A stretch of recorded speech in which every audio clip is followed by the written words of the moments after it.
Alright, so let's take a second to talk about Suicide Squad Kill the Justice League. Now before you click away from this video, I know what you're thinking. Corduroy, this is primarily a Final Fantasy channel. What the heck are you doing talking about Suicide Squad? I promise this relates to Final Fantasy in some way, so just give me a minute, bear with me, let me cook.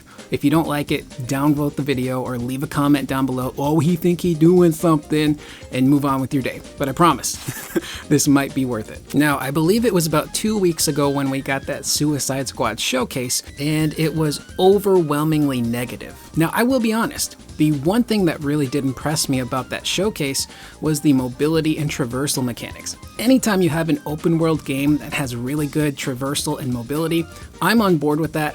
I can appreciate that. Everything else about the gameplay, not so much. Now this video is going to focus primarily on the gameplay mechanics, not the really awful live service, games as a service elements, which came out after the showcase, which do suck. But one of the biggest criticisms Suicide Squad had was that nobody really looks unique on the cast. They're all kind of the same character with different skins. They all use guns. Now, the characters do have some unique abilities. Harley Quinn can use a drone to swing around the city. Deadshot, for some reason, has a jetpack. Boomerang can use the Speed Force gauntlets to zip around and warp around the field. And King Shark is the tank of the group, which I guess he can just tank a lot of damage and jump up really high and slam on people, I think is his main purpose. But the common thing they all share is guns. They all use guns as their main form of attacks, and it leaves everyone feeling just like the same character. Now, of course you're thinking, where does Final Fantasy fit into this? Well, let's get to a game called Final Fantasy 15. Now, when that game first came out, the vanilla version,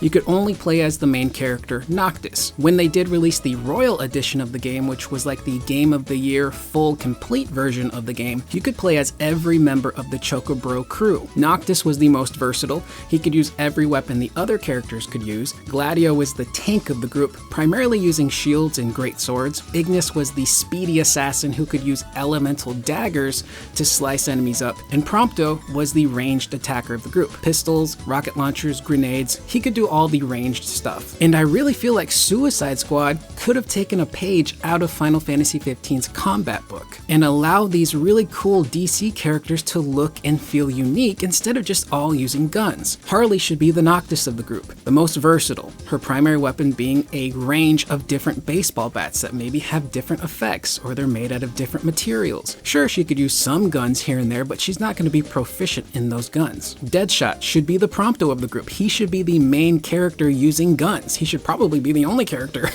using guns if we're really talking about it. Pistols, the rifles, the shotguns, the explosives, that should be his thing. Boomerang should be the Ignis of the group, zipping around the battlefield with his boomerangs as his main weapon. His name is Captain Boomerang, and you have him using guns. He should have a huge arsenal of elemental boomerangs that he can use. Poison boomerangs, thunder boomerangs, fire boomerangs, ice boomerangs, explosive boomerangs. The list is really kind of endless, and it would make him feel really cool and unique. Now, King Shark, they kind of already made slightly unique. He is, again, the tank of the group. He's still using guns, unfortunately, but he could be the Gladio / Barrett of the group, who is not just the tank, but also a support character who can use abilities to help the rest of the squad out. For example, Final Fantasy VII Remake.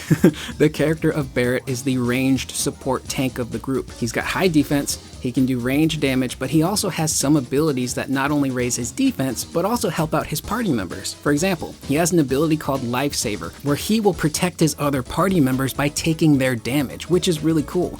So King Shark, in a way, should be that. He should be using his body as a weapon. He should be able to support his party with those abilities and use his fins and his tails and his, flippers, and maybe somehow summon some water attacks that are projectiles, or use his environment around him to make him feel more unique. It's really baffling that Rocksteady or WB didn't see the uniqueness in these characters and didn't take this as an opportunity to make every character feel different. Instead, they just stuck guns in everyone's hands and said, hey, here's your Suicide Squad, go have fun. And the parallels between this and Final Fantasy 15, again, they're just really close. All of these characters are so similar in how they could control, and I really feel like this was such a huge missed missed opportunity to make a game other than the weird live service aspects that was fun to play. Now, that's pretty much the video. I am curious, Corduroy. Please let me know in the comments down below, what are your overall thoughts on Suicide Squad? Do you agree that they could have made the characters look and feel very unique from one another? Did you play Final Fantasy 15 when it first came out?